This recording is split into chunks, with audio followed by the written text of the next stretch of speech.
The Address Resolution Protocol, or ARP, is the way that networks are able to route information around hosts.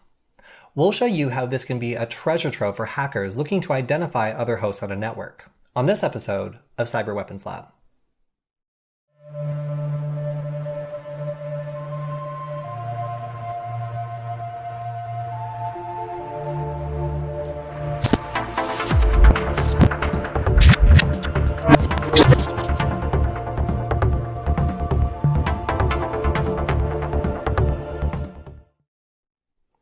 In order for a host device, like a computer or smartphone, to communicate across a network, it needs to manage two different types of addresses. The first is a MAC address, and you can kind of think of this like an electronic serial number that follows a device around and rarely changes. Now, there is one notable exception, and this is Windows devices that actually assign their own unique per-connection MAC address. And while this is interesting, it is not the norm, so you can generally assume that your MAC address will not change. Now, in contrast to this, there's the IP address, which is kind of like the address on the network that's assigned to you by the router when you first join.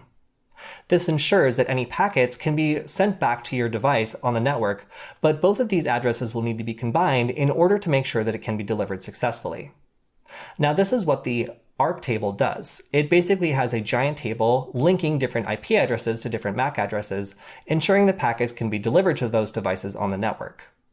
Now, hackers can take advantage of this simply by looking into their own ARP cache and seeing devices that have been discovered. However, they can also run their own ARP scans in order to discover active hosts on the network as well.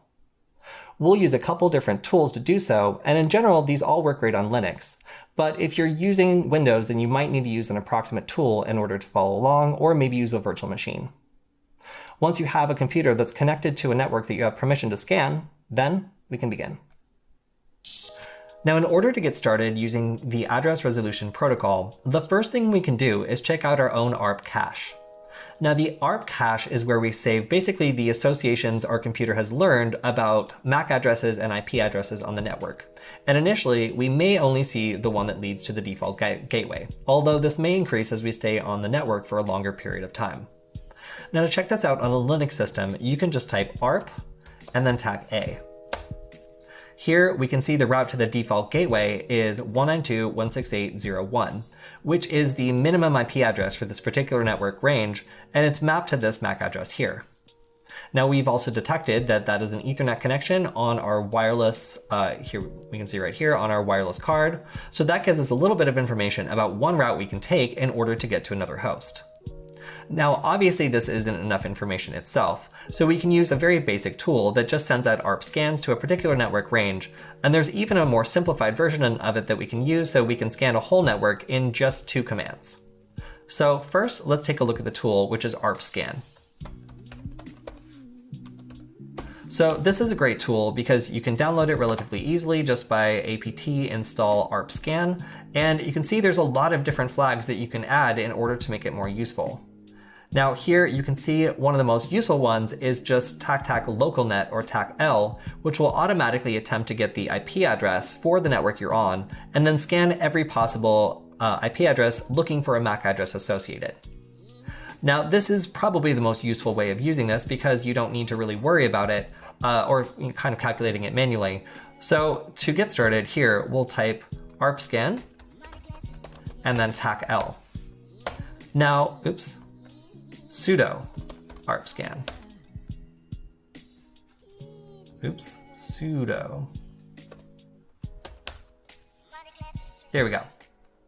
Wow, and just like that, we now have all this information about hosts on the network. Now, if you look at the ARP cache, you can see that we still didn't learn anything else specific on this computer. The results that were returned were just kind of snipped by this program, and our ARP cache hasn't been updated at this point to include any of the routes to these devices. In spite of that, we were still able to run our own ARP scan and get back the results indicating that there are actually quite a lot of active hosts on this network. Now, while this is simple, it's also pretty noisy. So in order to understand what's happening, I'm going to open another window, and when we shift to our next tool, which is a little bit more advanced, I'm going to show you the difference between running these in a quiet mode and a more noisy mode, just so you can see what a defender or someone looking at their network traffic might see. So I'll go ahead and create a new window and then sudo Wireshark.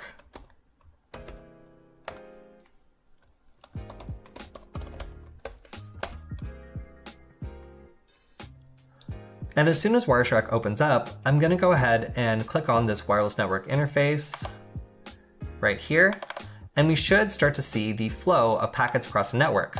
Now you can see these ARP requests are going out that's basically asking, hey, who has this IP address? Tell this IP address in response. So a successful ARP response will say, hey, this IP address right here is at this MAC address like that. And that is the entire fundamental process that the ARP protocol will do in order to find where other devices are on a network.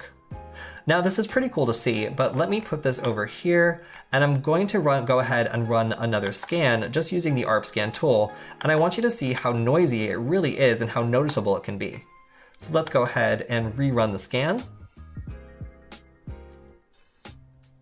And you can see there is a flood of ARP packets going out, requesting who has which MAC address, and it really does cause quite a flood of traffic onto the network initially, which is quite recognizable. And you can even see there are some follow-up ARP requests that are going off. So if we wanted to avoid this, there are different tools that allow us to be a little bit more stealthy when we're running this sort of command. Now the tool I'm going to discover today, or go over today, is NetDiscover. So NetDiscover is really useful and can be installed relatively simply by following these instructions. First, you'll need to go to the GitHub repository and clone the repo by, in a terminal window, typing git clone and then the address that you clone from here. Now I've already installed this, but once you install it, you can go ahead and cd into it, and you can see the installations are simply to type /configure, make, and then make install. Now after this is done, you should be able to use it to send out ARP requests, and we'll take a look at the way it works by typing man netdiscover.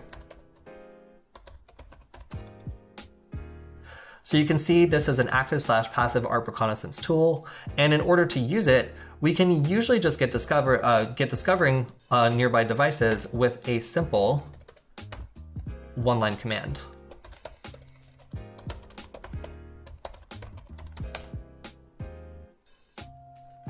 Now, if we take a look at Wireshark, we can see the same situation we had before. We're sending out a giant flood of ARP requests, so while we're getting results really quickly, we're doing it at the expense of quite a bit of noise.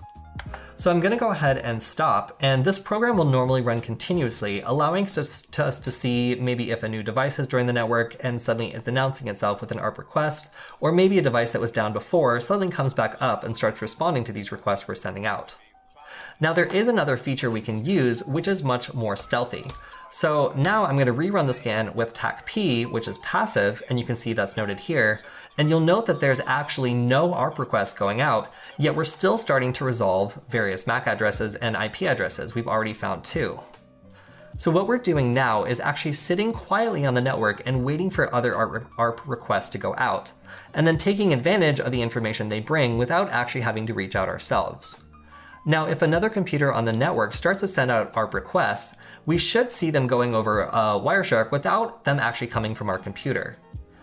Now, when this happens, it's really useful because it basically allows us the same ability to see every single device that's replying to the ARP request without necessarily needing to send out the request ourselves. Now, a good thing, and here we go. So we can see another device on the network is sending out a bunch of ARP requests, and this is allowing us to map a whole bunch, in fact 503 ARP requests, and this is allowing us to link additional MAC addresses to IP addresses on the left. Now this technique can be really stealthy and prevent you from being noticed by someone, so while usually the way of doing this would be to spoof your MAC address first, by using a passive ARP listener, you can sit on the network and passively scan for any devices that are sending ARP requests themselves. By understanding the way the address resolution protocol works, it's easy for a hacker to identify active hosts on a network without necessarily needing to scan the whole network. Now the way this works is because we can simply sit back and passively scan for ARP requests without needing to send any out of our own. Although if we are sending out ARP scans, we should make sure to change our MAC address first. That's all we have for this episode of Cyber Weapons Lab. Make sure to like, comment, and subscribe. And if you have any thoughts or future ideas for episodes, send me a message on Twitter because I would love to hear from you. We'll see you next time.